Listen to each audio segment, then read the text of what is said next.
থাকবেন। এটা কিন্তু স্যার বিগত দিনে ডিসি স্যাররা এই বদনাম কিন্তু স্যার অতিক্রম করতে পারেনি। আপনি যদি পারেন এটি আপনার ক্রেডিট।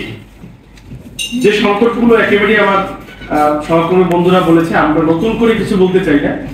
আমরা চাই জনবন্ধ প্রশাসক হবেন আপনি, পাশাপাশি সাংবাদিকদের যে চাওয়া পাওয়া কিন্তু খুবই কম। কি চাওয়া পাওয়া স্যার? একটা বক্তব্য লাগে, আপনি 2টায় লাঞ্চ করেন, আপনি 5 মিনিট দেরি করে যদি বক্তব্যটা দিয়ে যান, তাহলে আজকে যে আপনি আধা ঘন্টা পরে আসছেন এই বিষয় সাংবাদিকদের ভুলে যাবেন। বিষয়টা সেরকম, সাংবাদিকদের বড় অন্যায়গুলো, বড় ভুলগুলো, অপরাধগুলো সাংবাদিক ছোটখাটো বিষয় ভুলে যায়। আমি যদি একটু এক্সাম্পল দেই স্যার, সম্প্রতি কোন এক জেলায় এক জেলা প্রশাসক কথা বলতে বলতে জুতা পড়ছিলেন যে সাংবাদিক ফেস করার থেকে মামলা ফেস করা ভালো। এটি কিন্তু স্যার খুব বড় কোনো অপরাধ না, কিন্তু সাংবাদিকের সাথে তার সম্পর্কের জায়গায়, মিথস্ক্রিয়ার জায়গায় কোনো একটা সমস্যা আছে, যেই কারণে এটি তিনি স্ক্রিনে আসছেন। আমি চাই যে আপনার সাথে প্রতিটা সাংবাদিকদের সম্পর্কটা একেবারেই ভালো থাকবে। আপনার ফোনে প্রতিটা সাংবাদিকের, যেহেতু এখন গুগল ড্রাইভের যুগ, এখন তো আর 1000 ফোন নাম্বার সেভ করার যুগ না। আপনি স্যার যদি আপনার ফোনে কারো নাম্বার সেভ না থাকে, আপনি স্যার কাইন্ডলি সকল সাংবাদিকের নাম্বারটি সেভ করে নেবেন। শুধুমাত্র আমরা যারা সাংবাদিক নেতৃত্ব দেই, আমরাই যেন স্যার আপনার কাছে আমাদের মাধ্যমে সবাই আসছে, বিষয়টা এমনটি না হয়। সেই ক্ষেত্রে স্যার আপনি অভিযোগের ঊর্ধ্বে থাকতে পারবেন। আর ইতিমধ্যে আপনাকে আমরা ফলো করছি, গত 3 দিন অবজার্ভ করছি, হয়তো আপনার কাছাকাছি আমরা আসলে দূর থেকে দেখছি, আপনাকে মাপার চেষ্টা করছি। সাংবাদিকরা দেখলাম যে গাছ রোপণ দিয়ে শুরু করেছেন, আপনি পরিবেশ নিয়ে কাজ করবেন, আশা করি পটুয়াখালীতে কাজ করার ব্যাপক জায়গা রয়েছে, কিন্তু কোন একটি জায়গায় গিয়ে আপনারা থেমে যান, এটি আমাদেরকে ব্যথিত করে। আমি যদি বলি, এখানে উপজেলা নির্বাহী অফিসার মহোদয় রয়েছেন, পটুয়াখালী শহর লাগোয়া ম্যানগ্রোভ ফরেস্ট আছে, লোহালিয়ার চর, যেখানে প্রশাসনের চোখের সামনে ইউনিয়নরা হয়তো মাইন্ড করতে পারেন, অবহিত করার পর 5 একর জমির বন কাটা হয়েছে। আমরা তথ্য দিয়েছি, কিন্তু সেই বন আমরা রক্ষা করতে পারিনি। ফরেস্ট বলছে জেলা প্রশাসন উদ্যোগ নেবে, জেলা প্রশাসন বলেছে ফরেস্ট উদ্যোগ নেবে। এরপরে গত মাসে খোঁজ নিয়েছি, একটি মামলা পর্যন্ত হয়নি। 5 একর ছইলা বাগান কাটা হয়েছে। এবং আমরা এআই এর গুগল নিয়ে আমি কিছু কাজ করেছি, নেপালের কিছু প্রযুক্তির সাথে আমরা আমাদের রিপোর্টে একেবারে আইডেন্টিফাই করেছি 2004 সালে এই চরের অস্তিত্ব ছিল না। সেই চরে এখন 2024 সালে বন হয়েছে, সেই 5 একর বন কেটে নিয়েছে। ভূমি অফিস বলছে এটা বিএসসিএস আছে, কিন্তু প্রযুক্তি বলছে যে 2004 সালে ওটা নদী ছিল, কিন্তু আপনার ভূমি অফিসের নথিপত্র বলতেছে ওটি বিএসসিএস কি কাগজপত্র তৈরি হয়েছে। তার মানে প্রযুক্তির দিকে কিন্তু আমরা এগিয়ে যাচ্ছি না, আমরা ওই সেই মানদণ্ডটা আমরা নথিপত্র নিয়ে কথা বলছি। আমাদের এখন প্রযুক্তির যুগ, এআই এর যুগ, চ্যাট জিপিটির যুগ। এই বিষয়গুলো স্যার একটু কাইন্ডলি আপনি দেখবেন।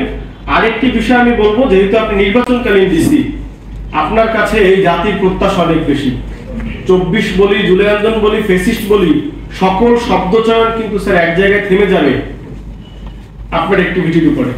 আপনারা রিটার্নিং অফিসার থাকবেন, আপনাদের কাছে শুধু জেলা প্রশাসক হিসেবে আমাদের প্রত্যাশা থাকবে না, আমাদের প্রত্যাশার জায়গাটা কিন্তু থাকবে এই নির্বাচন কেন্দ্রিক কিন্তু ব্যাপক মব সৃষ্টি হবে। সেখানে বিভিন্ন কালার থাকবে, বিভিন্ন রং থাকবে। গণমাধ্যম কর্মীরা স্যার ভুল করতে পারে, সেই ভুলের মাধ্যমে যে তাকে আমি ফাঁসি দিয়ে দেবো এটি আমি প্রত্যাশা করি না, তাতে সে যে প্রেস ক্লাবে হোক না কেন। দিন শেষে আমরা সকলে গণমাধ্যম কর্মী। এই গণমাধ্যম কর্মীদের সুরক্ষার বিষয়টিও একজন বলেছে, গণমাধ্যম কর্মীদের সুরক্ষার বিষয় রয়েছে, তাকে তথ্য দেওয়ার ক্ষেত্রে রয়েছে। এবং আপনার কাছে একটা বিষয় প্রত্যাশা থাকবে, বিভিন্ন উপজেলা নির্বাহী অফিসারদের আচার আচরণ নিয়ে আমাদের ব্যাপক কথা রয়েছে। তারা সাংবাদিকদের যদি মনে করেন যে আপনি একজন ডিএস, তারা আপনার থেকেও নিজেকে অনেকে মনে করে যে তিনি হয়তো স্বরাষ্ট্র সচিব বা এই মানের যদি হয়ে যায়, বিষয়টা আমাদের জন্য দুঃখজনক। গতকালকে আমি ঢাকায় একটি স্বরাষ্ট্র মন্ত্রণালয়ে গিয়েছিলাম একটা বিষয় নিয়ে। আমি স্যার দেখেছি যে আপনাদের যত উপর দিকে যায় অতটা আন্তরিকতা বাড়ে। জেলা প্রশাসকের সাথে কথা বলে যতটা ভালো লাগে, ডিডিওদের সাথে কথা বলে ভালো লাগে, সিনিয়র অ্যাসিস্ট্যান্ট সেক্রেটারির সাথে কথা বলে ভালো লাগে না। ইউনোরা ফোন ধরে না, ইউনোরা ফোন রিসিভ করে না, সাংবাদিকদের নাম্বার ব্লক করে রাখে। এই যে সাংবাদিকদের সম্পর্ক, এটি স্যার এই মান উন্নয়ন করার দায়িত্ব আপনার। কারণ দিন শেষে এই অভিযোগ, এই অনুযোগ কিন্তু স্যার আপনার কাছে আসবে। বেশ কয়েকটি উপজেলায় সাংবাদিকদের সাথে উপজেলা নির্বাহী অফিসারের ক্লাস হয়েছে। আমাদের অনুরোধ থাকবে স্যার, যারা সাংবাদিকরা আছে আপনারা একটু বসেন, এভাবে ইউনোদেরকেও ডাকেন প্রয়োজনে। আমরা বলি যে আমরা কেউ কারো প্রতিপক্ষ না। একজন ইউনোকে বিদায় করে দিয়ে তো আমাকে ইউনো বানাবে না, একজন জেলা প্রশাসককে বিদায় দিয়ে তো আমাকে জেলা প্রশাসক বানাবে না। আপনার সাথে হয়তো আপনার আপনি তো অপরাধ করছেন, আপনি হয়তো কাজ করতে গিয়ে ভুল করছেন, আপনাদের উপর অনেক প্রেশার থাকে, আমরা জানি সাংবাদিক গ্রুপের প্রেশার থাকে, পলিটিক্যাল প্রেশার থাকে, বিভিন্ন কিছু উপরের কর্মকর্তা থাকে, কিন্তু আমরা আপনাদেরকে কিন্তু স্যার বিপদে ফেলতে চাই, আমরা আপনার ভুল ত্রুটি ধরিয়ে দিতে চাই। ছোটখাটো বিষয় এলএকেস নিয়ে আপনার অভিযোগ থাকবে, জমি জমা নিয়ে অভিযোগ, আমি গলাচিপার ওসি বলছিল যে ওইখানে যত মামলা হয় তার 70% হচ্ছে জমি জমা সংক্রান্ত বিরোধ। এখন একজন ওসির পক্ষে তো জমি জমা বিরোধ মেটানো সম্ভব না, কিন্তু দিন শেষে মামলা হচ্ছে, তাকে সেটি নিয়েও কাজ করতে হচ্ছে।